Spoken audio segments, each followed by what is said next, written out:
Welcome back, Design Junkies, to Mechanical Engineering Made Simple. If you enjoy the podcast, show your support with a like, a follow, or a comment. Let's keep designing, learning, and leveling up together. Today, we are diving deep into the infrastructure that surrounds successful new product development. And we're not talking about CAD or prototyping. No, not the hard skills. Exactly.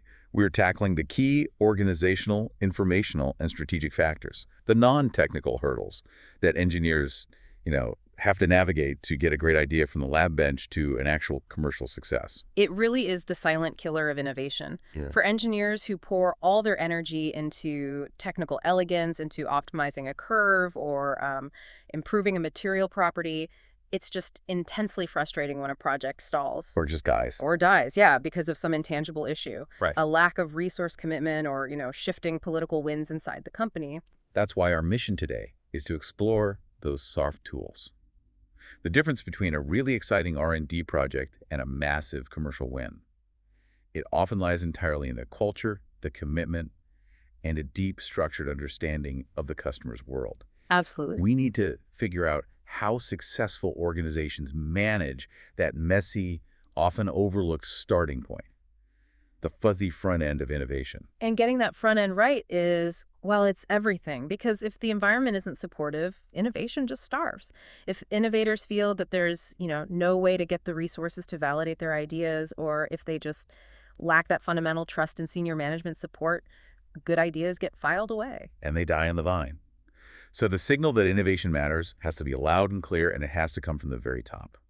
What's the specific organizational mechanism required to send that message, to establish real governance? Senior management has to institutionalize their involvement. They need to form an innovation steering committee. And this isn't just like a quarterly check-in. This committee has to be responsible for defining the strategic direction and the financial goals for the entire innovation portfolio. The whole thing. The whole thing. And crucially, they must meet with the product teams at a minimum of once per month. That frequency is the signal. It tells the organization that innovation is a priority, not some side project, and that senior leaders are dedicating their scarce time to it. That sets the precedent then. It gives the technical teams the air cover they need. But how does that committee achieve alignment when, management usually wants aggressive financial growth that R&D can't possibly deliver with the current resources? They use a tool called portfolio rollout scenarios. These are basically modeling tools that rigorously illustrate the exact number and magnitude of products that need to be launched to hit those financial goals. So if the CEO says, I want 20% revenue growth, the model spits out, okay, but you can't get that with 2 small product line extensions. You need 3 game changers and 5 platform updates. Precisely. And that creates the aha moment that forces a reckoning.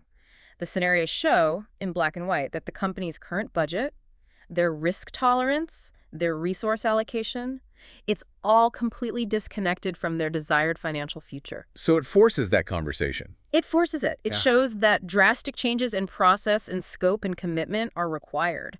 This is often the only way you can compel senior management to move beyond just, incrementalism. Okay, so that strategic shift happens. Yeah. But how do you make sure the projects that move forward are chosen on merit, not just, based on who yells the loudest? Yes. How do you build that culture of rigor? You implement standardized, explicit go-no-go criteria. These are essential because they make sure decisions are based on objective rigor and consistency. Not on politics, not personal preference, and definitely not gut sense. Because that just demoralizes the teams. It demoralizes them and wastes a ton of resources. So what do these criteria need to cover? What are the big categories for that decision architecture? They have to cover 5 non-negotiable hurdles: strategic fit, market attractiveness, customer needs, technical feasibility, and, of course, the financial hurdles. All 5. All 5. The key is that a project only moves forward if it clears all of them.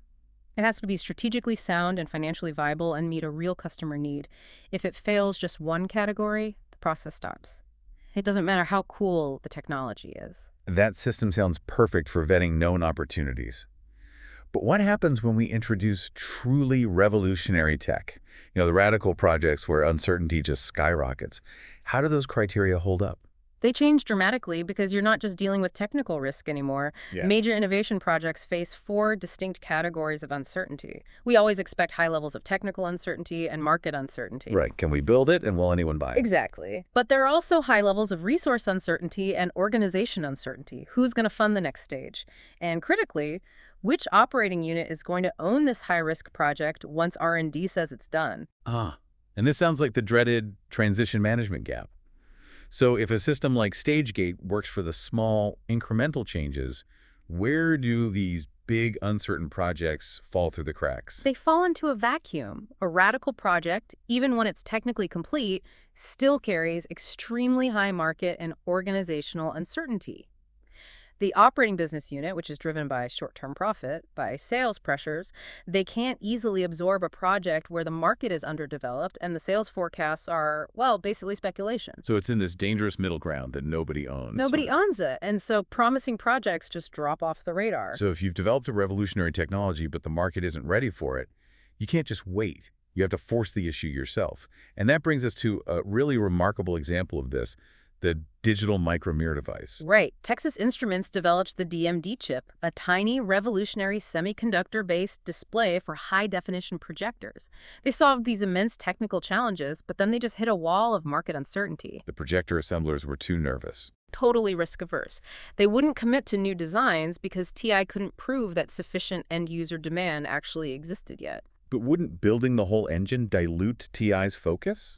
I mean, they're a chip maker. It forces them into a whole new vertical they probably didn't want to be in. It did, but it was a temporary tactical shift just to overcome that market barrier. TI strategically integrated forward. They temporarily changed their whole business model. Instead of just selling the chip, they built and provided the entire display engine. The chip, the lens, the housing. The power source, everything.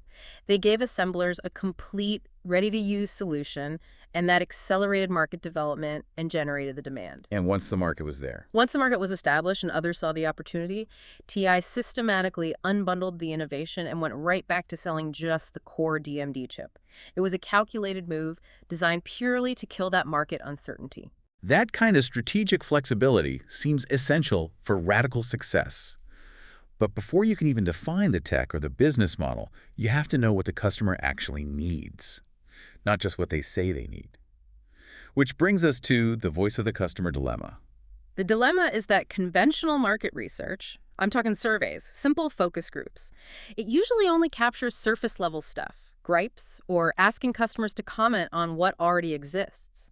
But developers need raw, often unarticulated, needs to drive real innovation. The old saying, right? If you ask people what they want, they'll just ask for a faster horse. Exactly. So how do we use interview tactics to get past the horse and find the automobile? Well, generally, individual one-on-one interviews are much better than group settings for getting broad and detailed needs. They let the interviewer go off on tangents, follow surprising answers without, derailing an entire focus group. And what's the most powerful technique? Focusing on extremes. The best and the worst experiences. Precisely. When you ask customers about the best and worst experiences they've ever had with a product, you get the peak moments of delight and the absolute troughs of frustration. Ask a business traveler about a hotel, they list generic things. Ask about their worst stay, they talk about a broken suitcase wheel and the Wi-Fi failing during a critical presentation. And that's where the real needs are hiding. That's where you get the richest, most actionable data. But sometimes you can't rely on what the customer tells you at all. You have to rely on what they do, especially when usability problems are so common they don't even see them as problems anymore. Let's talk about the power of ethnography. Ethnography is a highly inductive approach. It's focused entirely on context. The critical learning happens when researchers just immerse themselves. They spend time in the environment where the behavior actually takes place. You won't get statistical significance, but the insights are far more valuable for innovation. The story of the farmer and his perfect tractor is such a great illustration of this. Oh, absolutely. Researchers were interviewing a farmer in his kitchen, and he swore up and down his tractor was perfect, couldn't be improved. But then they walked with him out to his shed. In context. In context, he voluntarily revealed over 20 unique modifications he had secretly made to the equipment. Custom handles, relocated controls, added tools, all to make his workflow easier. The environment exposed all these unarticulated usability issues that the farmer had just learned to live with. That is just gold for an engineering team. Hmm. And this kind of contextual awareness can also transform B2B. I mean, look at Cemex, the cement company. They recognized that the biggest pain point for their construction customers wasn't the cement itself. It was the intense frustration and massive cost associated with bad timing. If cement arrives late, an entire crew is just standing around. It's a perishable product. Right. So by prioritizing rapid, reliable delivery, they reposition themselves as the Domino's pizza of cement. Right. They solved the core business pain, the risk and anxiety of the poor, which let them charge a huge premium. To get to those blue sky ideas, though, you have to remove all the mental constraints of the current reality, which is the beauty of the customer idealized design, or CID, the wish mode. The core principle is mandatory detachment. You tell participants to design their ideal product from a clean slate. You say, assume the entire current system was destroyed last night. It's a psychological trick that stops them from self-editing their ideas based on what they think is feasible. And IKEA actually used this to build a store. They did. Customers designing an idealized IKEA came up with an octagonal building with an open center, tons of natural light, and a restaurant oasis near the entrance, so you could eat before the long march through the maze. All right. The new Chicago store was based heavily on that user design, and it showed significantly higher return visits and customer satisfaction. It proved that radical user input can actually define successful business architecture. Okay, so we have organizational commitment through the steering committee. We have a strategy informed by rollout scenarios, and we have a deep understanding of customer needs from ethnography and CID. Now, let's talk about organizing the engineering teams and how we quantify the value of their work. First up, team structure. Right. For NPD success, creativity is maximized when teams manage a flexible balance across what we call the virtuality fingerprint. This just captures things like physical proximity, communication methods, and how structured the tasks are. A lot of managers assume that co-location, everyone in the same room all the time, is always the best way to innovate. Why is that flawed? Because strict, constant co-location runs a serious risk of groupthink. People start to converge on the easiest, most agreed-upon solution, and it just kills diverse perspectives. So what do the most effective teams do?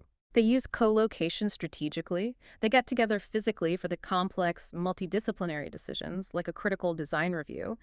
But then they disperse for specialized individual tasks, like detailed CAD work or component testing. This flexible approach maintains optimal creative potential. That's a powerful insight. Finally, justifying the R&D investment. For engineers, this means translating a technical feature, like improved system uptime, into measurable, quantitative economic value for the customer. A crucial skill. We use a structured, six-step approach that starts with pain mapping.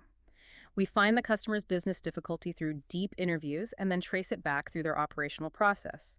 The goal is to get from a vague pain to an actionable metric. Let's use that financial institution example where low system availability downtime was the pain.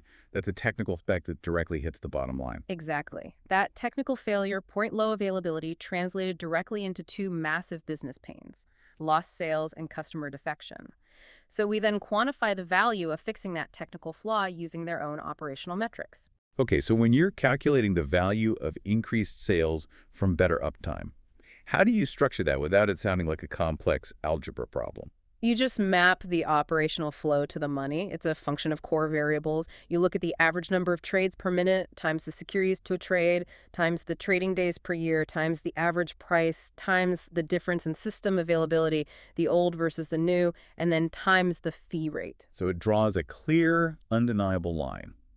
This investment in uptime converts directly into concrete revenue. What about the longer-term value, like customer loyalty?